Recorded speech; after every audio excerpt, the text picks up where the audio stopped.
quality control services to some of our customers. So my job as a quality control tech is to make sure the concrete gets loaded, tested, delivered, placed within the specs that it was designed for. So technically, I gotta make sure the concrete doesn't get rejected on site. How do I do that? So every day I get assigned a plan from one of our customers. I check my aggregates, I check for moistures, I dial it in the plant, make sure everything is within specs. Then I check the trucks, for different aspects. So I check for slump. Sometimes I just check in the back of the truck. Sometimes I do slump test if I have had time for different jobs within one plant. We check for temperature, crucial during the summer, crucial during the winter. Air contact on our air mixes, unit weight. We want to make sure that we have the right air dosage before these trucks leave the plant. If any adjustment needs to be made, we do it at the plant. And then I follow the trucks to the job site.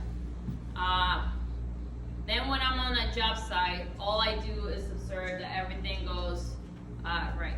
How do I do that? First thing I do is I check my trucks. Make sure that if there was a change in slump, or we're gonna make an adjustment on site, or we do have to call the plant to make the adjustment from there. Because sometimes, depending on weather or the type of mix we have, we can't have slump changes. We can lose or gain depending on what it is. That's you in that picture. Yes, sir. That's me right there. Then the truck timing, it is very important for me to report this kind of things because the customer, for example, asks for a 10-minute space. So we're getting a truck every 10 minutes. If the customer is not ready for any reason, or like a pump breaks or something, I need to make sure that I record this, because if they still take the concrete after the 90 minutes or whatever, it's their responsibility, not ours. My trucks were not late, we were there on time. Then site inspection, I'm over the inspectors, make sure that if they're gonna judge me based on this test, that they're doing it correctly. So all I do is just make sure that these tests are being done properly. If anything is not right, if anything is not within specs, then I can adjust on site, or I can call the plant so the next truck gets loaded with the corrections. Cylinder storage, these are my babies. Whatever they put the cylinders, I gotta make sure I record that too. Gotta have proper curing box on site. If they do not have this, I gotta record this as well. Because later on, I'm gonna be judged by these cylinders. And if they're not properly stored, if they're not properly cured, then this is why you're not getting the results maybe that you were asked for. And placement. So also, during the winter, at least rebar beam heating is the area being protected for the wind, for the rain. Are we placing this with is it a pump? Are we placing it right off the truck? And that's set time. It's important during the winter too. Gotta make sure that if the customer asks for any type of accelerator, hot water, the concrete is setting up correctly. That's a little bit about what I do. But I really like to have this type of presentation just to talk about how an event like today's Page for Me has got me from the CIM program to where I'm at today. So this is my journey. 3 years ago, I was sitting down in a setup like this, and I interviewed with 7 to 8 companies. And I remember this like if it was yesterday. I was almost done. I get social anxiety. I can't be sitting down with everybody. So I was done after 8.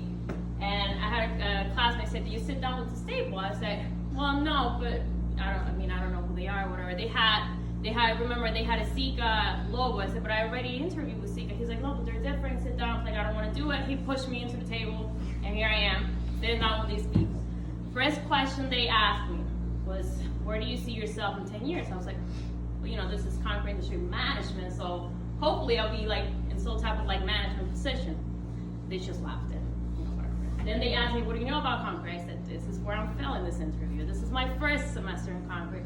I didn't know much about it." So all I said was I know it has, it's made out of cement, stones, water, and I forgot everything else.